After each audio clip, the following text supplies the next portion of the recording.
Hello, everyone. Welcome back to the podcast. I'm your host, Joe Chon Love, back at again for your AEW Rampage review for February 18th, 2022.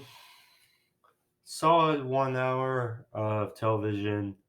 For those who don't know or who were unaware, that it was started at a different time on Friday, probably due to NBA All-Star Weekend, which the events are happening a couple days, and today or tomorrow, is the NBA All-Star Game for those NBA fans. But yeah, it started at different times, so nonetheless, very good episode of Rampage. We got Jay White's AEW in-ring debut against Trent. Very good match. Two more big matches made official for Revolution on March 6th. It's going to be a hell of a card. Hell of a card. But get into it first before the review. So, Revolution. So, we got Adam Cole versus Hangman Page made official yesterday during Rampage. And hell of a match. Two guys who know each other very well from Bullet Club, from Ring of Honor, etc. Thunder Rosa versus Britt Baker is finally going to happen for the AEW World Women's Championship at Revolution. Question is, will there be a stipulation? And we'll see, but this may very well be the main event of Revolution, and I could not complain.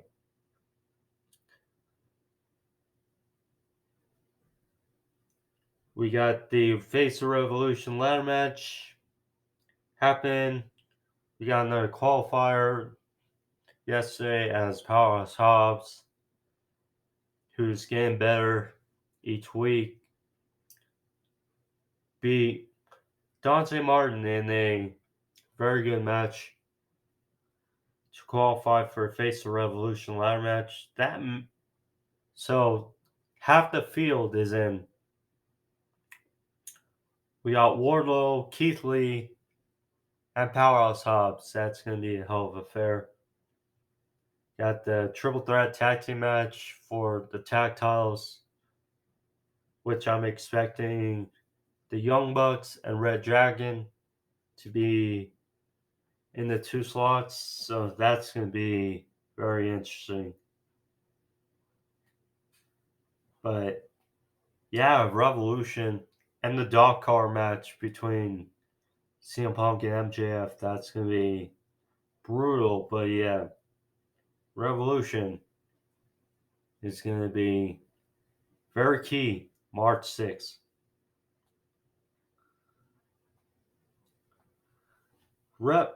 Rampage started off good fashion. Adam Cole versus number 10 of the Dark Order, Preston Vance. This was, 10, he's still fairly new.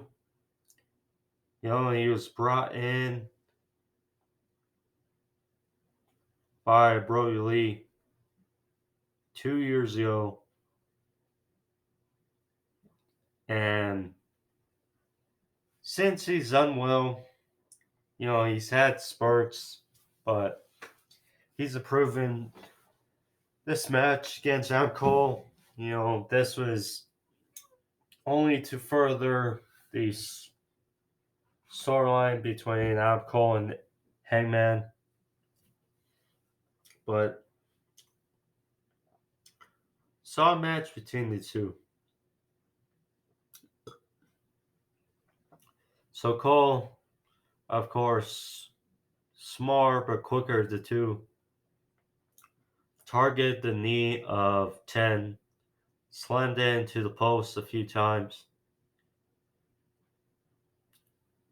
But 10 followed up with a delayed vertical suplex for a near fall. Then they were on the outside again, and Cole threw 10's knee into the steel steps. Again, working on the knee, the big man. And then he actually, back in the ring, tried to wrap 10's knee in the ropes, but 10 fought off. They were in the opposite corners. 10 tried to build up some offense, but the knee gave out. And then we went to break. So then 10 followed up some offense. He had two big clotheslines, followed with a spine buster. Not as good as Powerhouse Hobbs is, but still a good spine buster. Cole fired back with a backstabber for a near fall. Went for a Panama Sunrise, but countered with a big back body drop and a huge lariat by 10 for a 2 count. Cole hit a running leg lariat and then went for Panama Sunrise again, but hit with a midair spear by 10. And he didn't get all of it, and they know that the attention to the knee, 10, had him hesitate for a bit. So he went for his full Nelson signature move, but rolled up by Cole for near fall. And then went for it again, but Cole bounced off the ropes and rolled up 10 for another near fall. Finally, 10 locked on the full Nelson again, but Aubrey was trapped in the corner. Cole hit a low blow, 2 super kicks, and the boom to the back of the head of 10 for the win. Adam Cole gets the victory over 10. And nice offense by 10 here. But yeah, Adam Cole gets the victory, and still weeks away, but interesting match to look forward to. Adam Cole and Hangman. I'm not quite sure. Well, on one hand, I can see Adam Cole getting the W and winning the title from Hangman. But on the other hand, you know, with this eventual feud with the Bucks, Omega, Red Dragon, and Jay White, we might see Kenny Omega return at Revolution, and thus this feud with the Elite, Cole, Red Dragon, and Jay White, and may pick up at Revolution. Powerhouse Hobbs versus Dante Martin. Face the Revolution ladder match qualifier.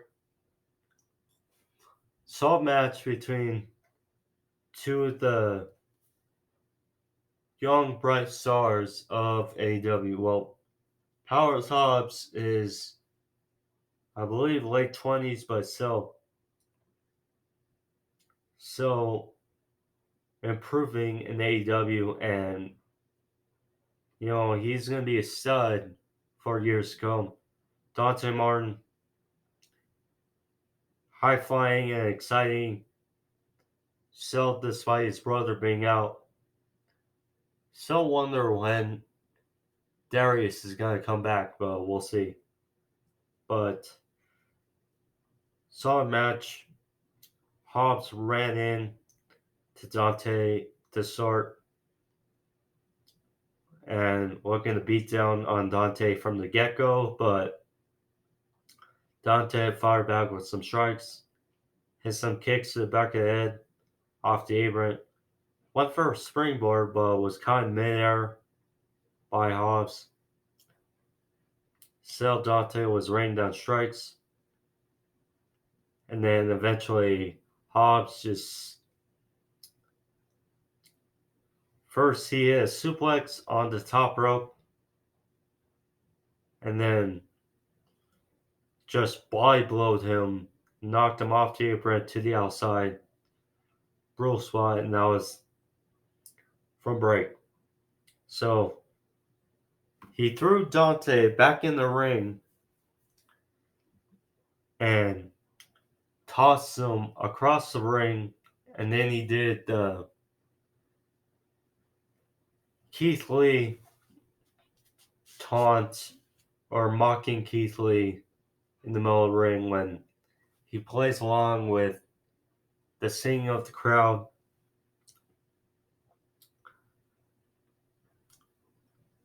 So then back from break, or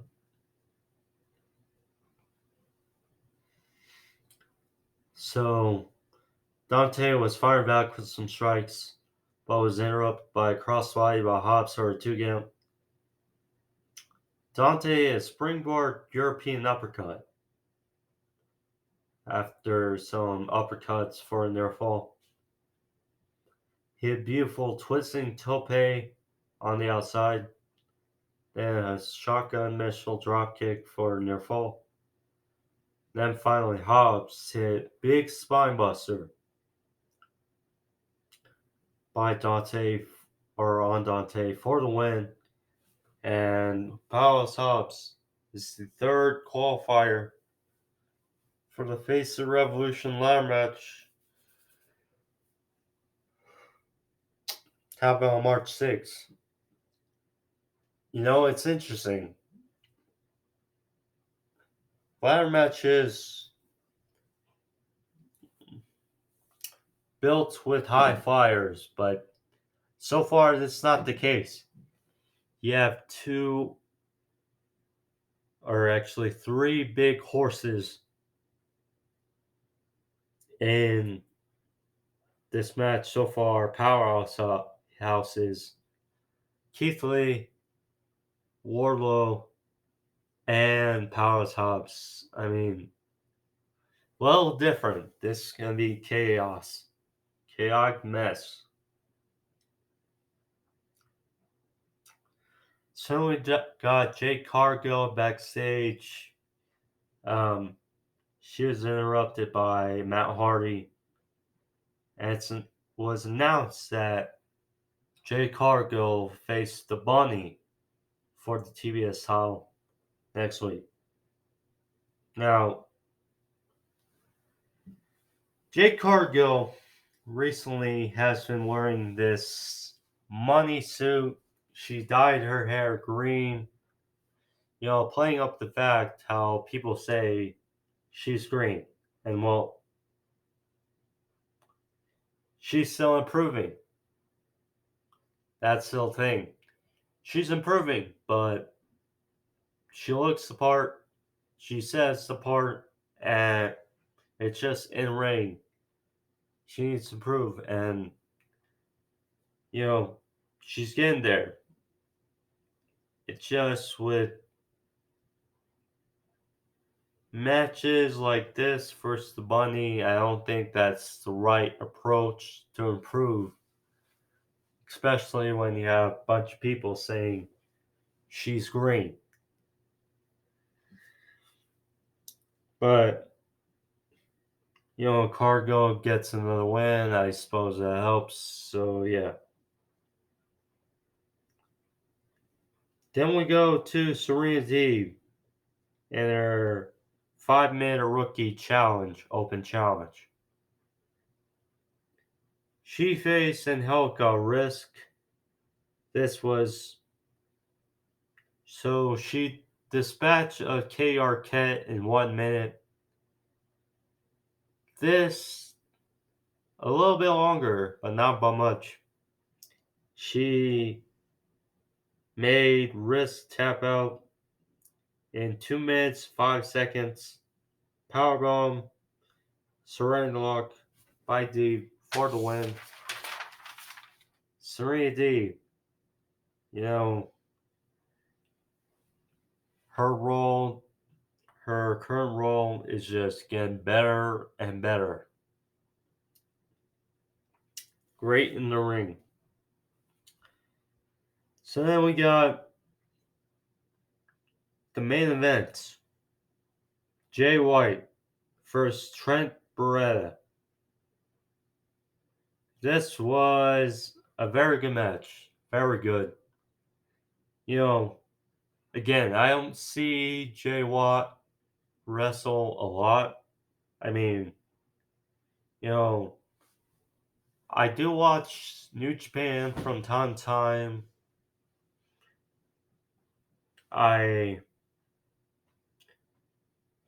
Same with Impact. Don't watch it a whole lot, but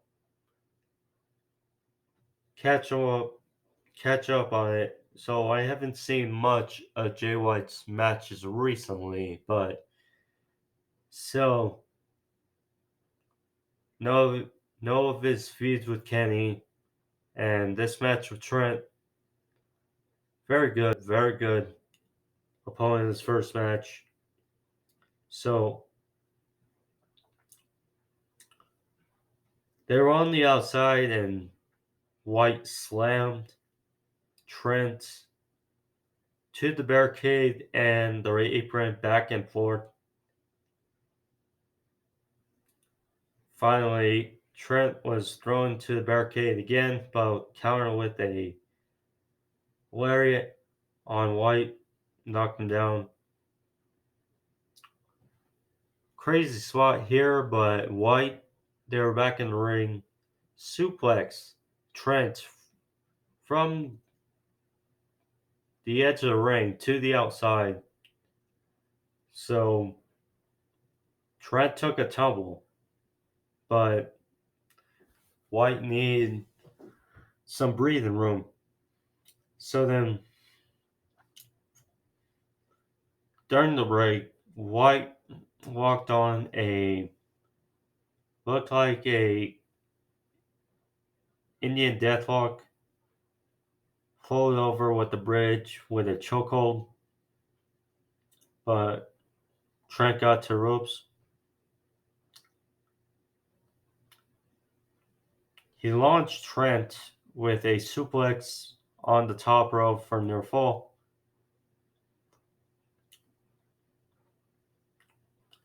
Then White was kind of taunting Trent, so Trent slammed White kind of shoulder first into the second turnbuckle.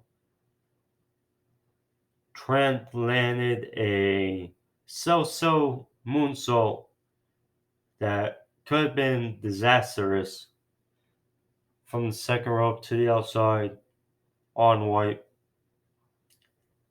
Back in the ring, White hit a flatliner followed with a deadlift German suplex for near fall. Trent followed up with a tornado DT. They're on the outside. White hit a suplex, like a fold over suplex, onto a set up chair on the outside. Landed a Uranagi in the ring for a 2 count. Trent hit a half and half suplex, followed a running knee for a 2 count.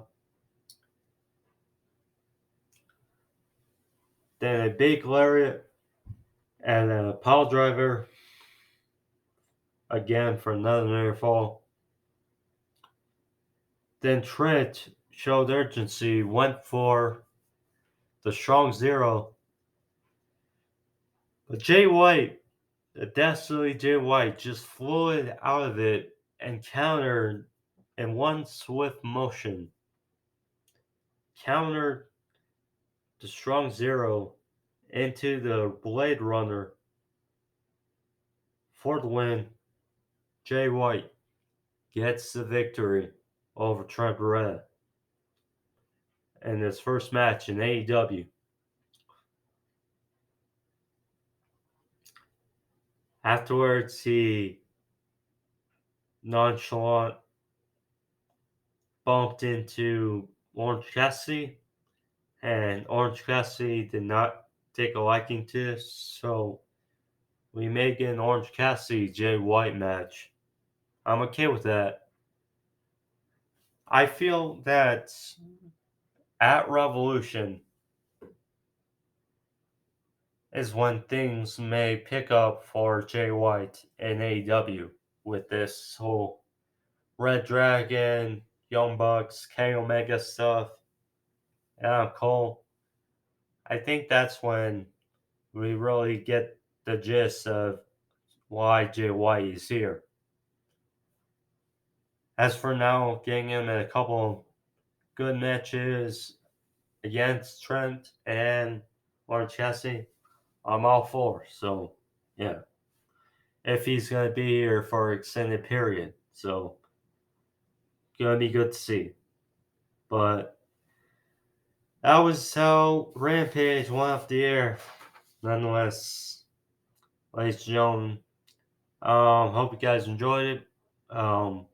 Again, if you didn't know about it, it started at a different time, but due to the NBA All-Star weekend. But nonetheless, got the review up, so hope you guys enjoyed it. I did as well. If you did, click that like button in the corner, as well as the subscribe. Help out the channel. You can find more videos on the homepage. Thank you all. I'm your host, Joe Toon Love. Be back Wednesday or Thursday for Dynamite. Should be a good show. But thank you all. Be safe. Peace.